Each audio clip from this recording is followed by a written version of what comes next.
On the morning of August 6, 1945, the US bomber Enola Gay flew towards Hiroshima, carrying a weapon unlike anything the world had ever seen.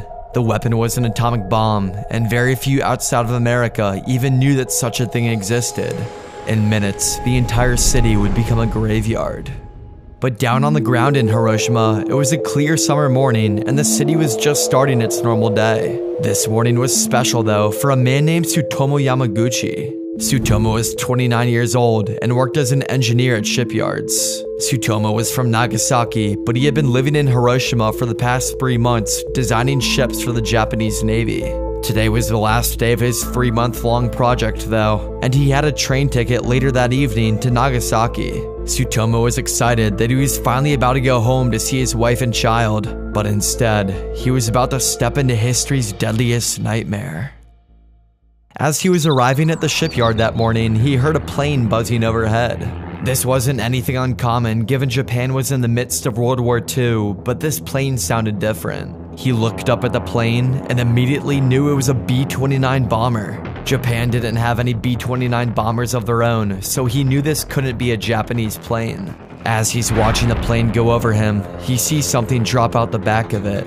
2 parachutes then deploy from this object, slowing the fall. Tsutomu is watching this object in the distance fall, trying to figure out exactly what it is. The object then dips below the trees, and it stays silent for another moment. Then suddenly, a crazy bright flash fills the sky and it blinds Tsutomu. In this split second, Tsutomu is completely disoriented, but he knows this extremely bright flash is an explosion from afar. He knows that the sound is coming next. He immediately dives to the ground for cover, and he rolls over into a ditch, covering his face with his hands and plugging his ears just in time to hear a massive thunderous boom. The force of this blast is so strong that even though he was ducking for cover in the ditch, the energy of the explosion lifted him off the ground and spun him in the air like a tornado. Tsutomu remembers flying through the air spinning, and then bam, he slams to the ground and is out. Tsutomu was only about 3 kilometers or 2 miles from where the bomb detonated, and just about everyone else around him was dead. In this moment, when Tsutomu was out cold, he remembered thinking in his head that he was dead himself. He had memories and images of his wife and child pop up in his head, feeling like they were circling around him. But then all of a sudden, Tsutomu started regaining consciousness. He's able to open his eyes, but everything around him looks dark. His ears are also ringing, and he can't even hear himself think. There's objects flying all around in the sky, and massive fires are raging all around him. But in this moment of complete disbelief and shock, Tsutomu knew he needed to survive this to see his family again one day. Tsutomu knew that he needed to find shelter.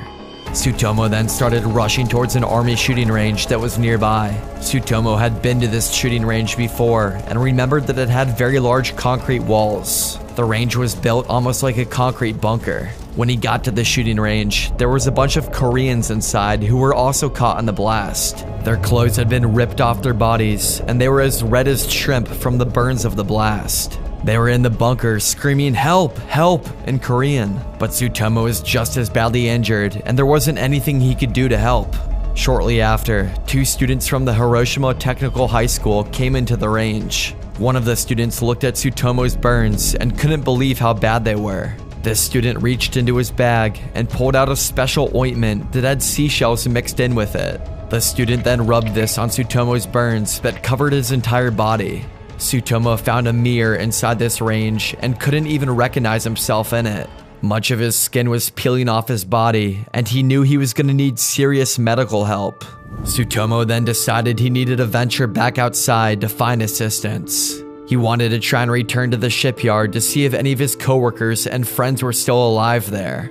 After leaving the shooting range, Tsutomu passed by the completely destroyed Korean barracks. Korea was under Japanese rule during World War II, so Japan forced many of these Korean men to fight alongside them. It's estimated that 70,000 to 80,000 people died instantly during the blast of Hiroshima, and 20,000 to 30,000 of these people were Koreans. Unfortunately, Tsutomu was in no condition to try and help the survivors, so he carried on with this journey back to the shipyard.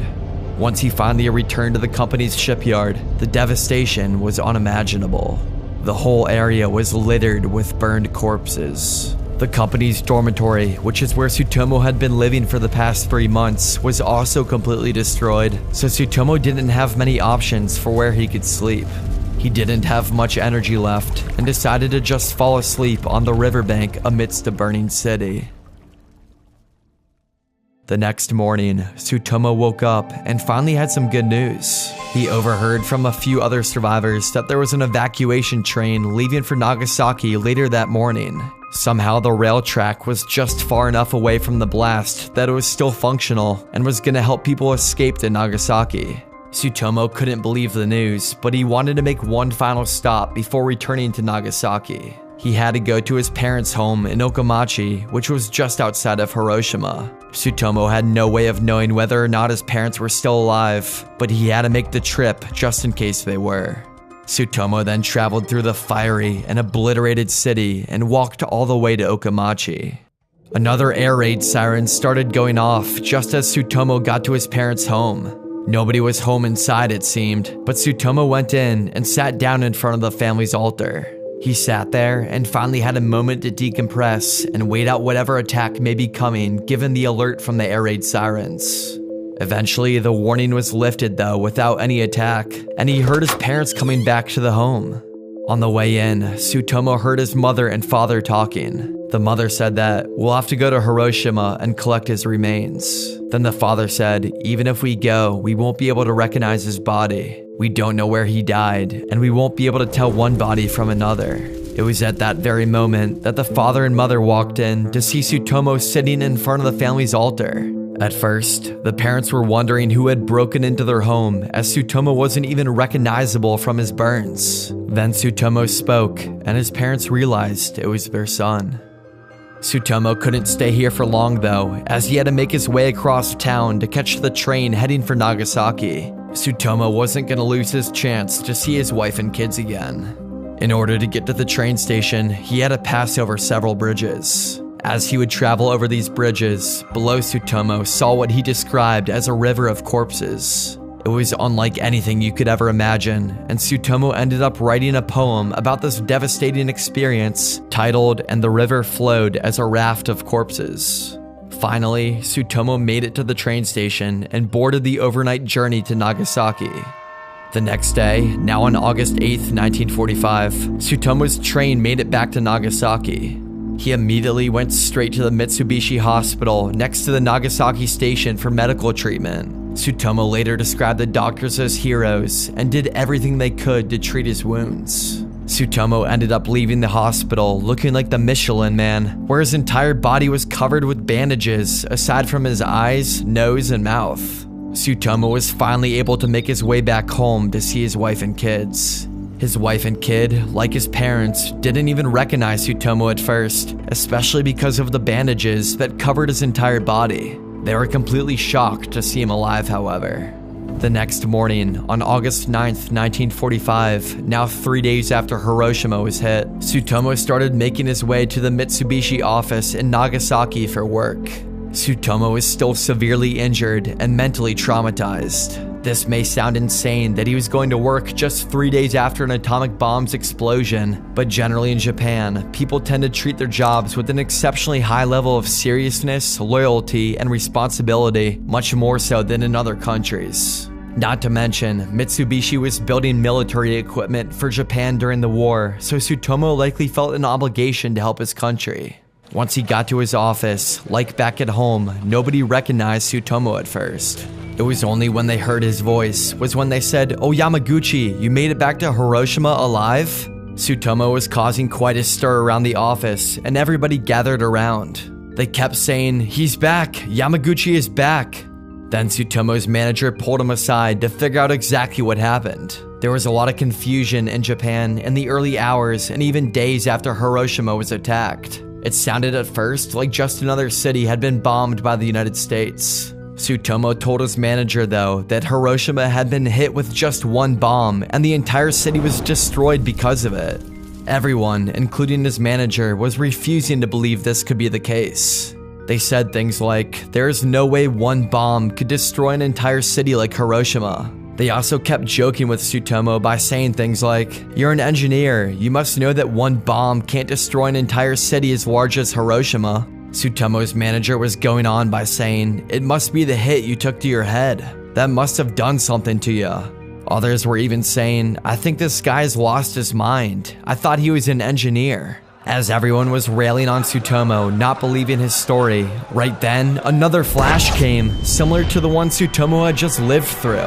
This flash blinded him for a second, and then the energy of the explosion ripped off most of Tsutomu's bandages. He's been through this before though, and knows exactly what's coming this time. Tsutomu immediately dives under his desk without saying a word, and then moments later, a massive boom thunders through the office.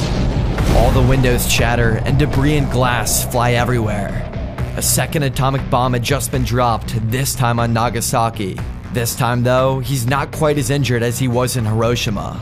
Tsutomu was at a similar distance away from ground zero of the blast, just about 3 kilometers, but there was a small hill separating his office from ground zero, adding just enough protection to survive.